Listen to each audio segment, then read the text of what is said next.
Hi, good morning. This is John with Horizon Info Labs. So today, let's spend some time looking at how to, set up Eclipse. So we'll install the Java Jdk and set up Eclipse there. So for installing your Java, JDK. So the first step is to go ahead and install the JDK. So just go off to Google and search for your Java JDK here. And so when the page opens, you get a list of items here. So you could just select this one here, the Java SE development kit. So based on when you're seeing this, the number over here would vary. It could be 7, 8. In future it could be something else. So just click on that one. And so once you're here, uh, you will come in and you'll see this Java SE development kit 8 U111. Just click on the accept license for that one there, and depending on what kind of machine you are going to install it, choose one of these options. So I've got a 64-bit Windows here, so you can just choose this one here, download link here, and that begins the download. So so once the let it download, I've already downloaded it here for you. So once the download is done, so in your downloads folder you will see something like this. So a JDK 8U Windows 64 or 84 or wherever you've done it. So all that you need to do is right click it and just run there as an administrator. So that will open up a window with a couple of different steps. So we just need to click next on each of the all of the windows.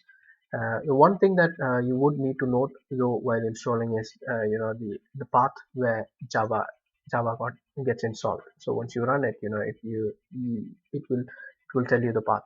So normally, your JDKs, what will happen is once it gets installed, it unless you change the path, it would get installed inside your C program files.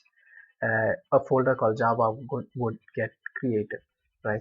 So if you check it, before the installation, you wouldn't have this Java. So if you have it, it would probably mean that uh, the files are installed.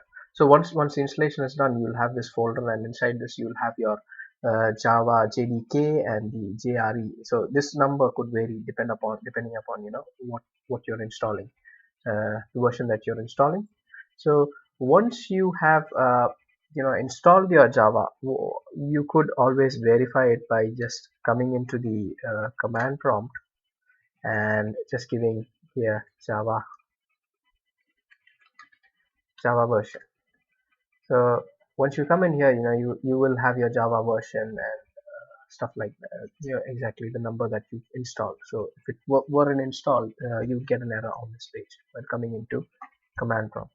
So for getting your Eclipse started, this is the very first step. Next step would be to install Eclipse, right? So let me just close this window here.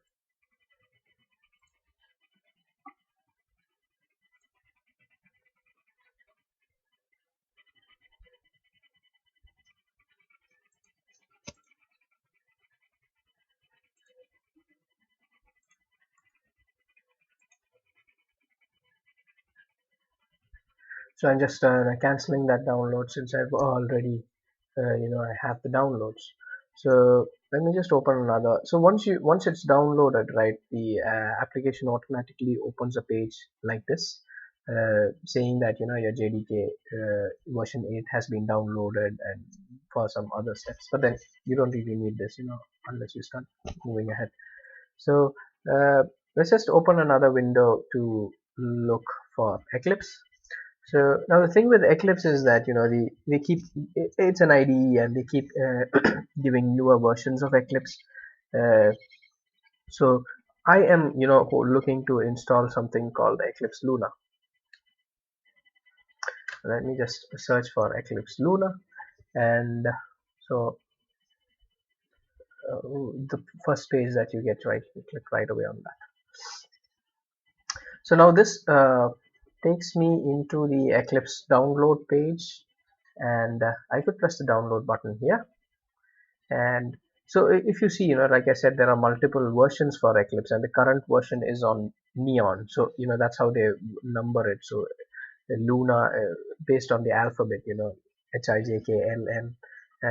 So right now they are on Neon, but then I would like to go for so if you would like, if you'd like the latest and the greatest, you could go ahead and click the download 64-bit for the Neon, or like you could see other packages available with Eclipse by just clicking on this download package button there, and just scroll down here, and you can see more downloads. So you can see the previous versions of Eclipse, right?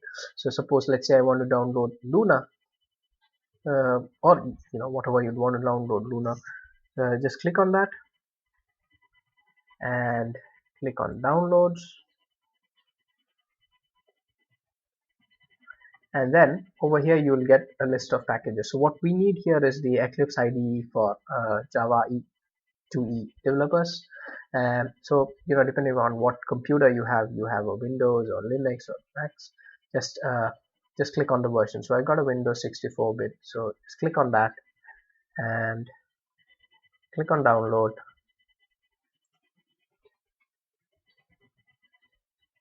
and the download starts away.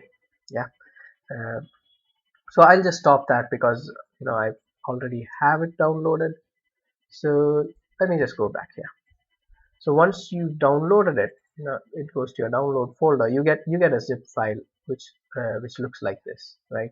And once you've unzipped it, right, you could right click and just extract the file. So extract it to wherever you want to save your Eclipse. uh, what you get is something like this. You get a folder like this, Eclipse. Then inside that, once you go, you get a whole list of folders and files. So what you need to do is just right click on this thing over here which says the type as application. Right click on that and open. So that should open your Eclipse IDE. We'll just wait a moment for it to open. So while it opens, one thing that you need to be aware of is the workspace. So normally when it opens, by default it will give you a C workspace location. So workspace is the place where all your code and projects, everything is going to reside there. So you would want to create some place where you want to save your files, right? So in this case, I just put it in D drive. It's totally up to you, where you want to choose it, and unclick this if you don't want to see this again, and click OK.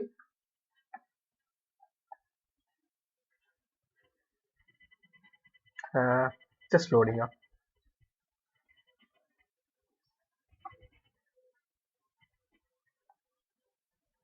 So it's loading all the files required.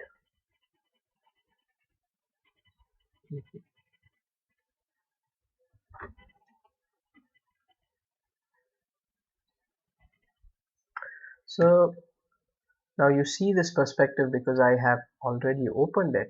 But then when you load it for the first time, you will see an empty package explorer and a window over here. So once you've downloaded this, and when you're using it for the first time, there are a couple of things that you would want to check before doing anything. So one main thing is you just need to come into the preferences over here, and you can go into your Java, and you can look at your compiler section, right? So now this thing, right, your compiler compliance level, it's important that this is mapped to whatever we've installed, because it might give errors during runtime. Another thing that you would want to check for is your installed JREs. So this would also map to the earlier the JDK that we installed earlier just a while ago. So you would have seen that it would have gotten mapped automatically. So if this doesn't get mapped automatically, just go ahead and click add and click next and provide the path of the drive, wherever your JRE files are located, right? So once you've done this, what you'd want to do is uh, like create a new project and just check that what you just uh, created runs fine. So just go into files, new. So what we'll do is we'll create a small project and just check it out. Just go into new and Java project over here. Just give a sample project name, test project. So you can see here that the project gets created under the workspace. So that's the place we had uh, provided as our workspace name. So everything we create gets created under the workspace folder, and you can see that it is using the right Java SE version. And can just click next and click finish. So you have a test project, and under the test project what we can do is just go into this src folder and create a new Java class. Just let's leave the package section be empty for now, so that it takes the default uh, test class. Let's give it a name as test class, and then let's just click this public void so that you get the main message so that you can run your files. Just click finish and just come here and just let's just put a simple you know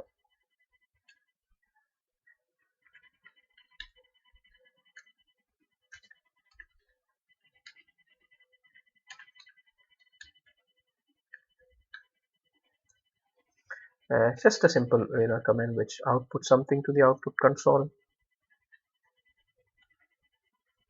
Yeah, so it's going to print. So what this line would do is it would print a message to the output console when you run it, right? So here there's a red marking. That's because I don't have it commented out. So uh, just to say familiarize about the IDE, we'll have another session about this, but then this is where the console is where you see the result once you run it, when you're doing your coding. So just click right over here and just click here, run as Java application. Okay, and it ran, and there you have the results. Hi there. So we wanted to hide their printer. So that's all that I have today. So we've set up our JDK and have our Eclipse running. So next we'll get into some Java coding. Thank you.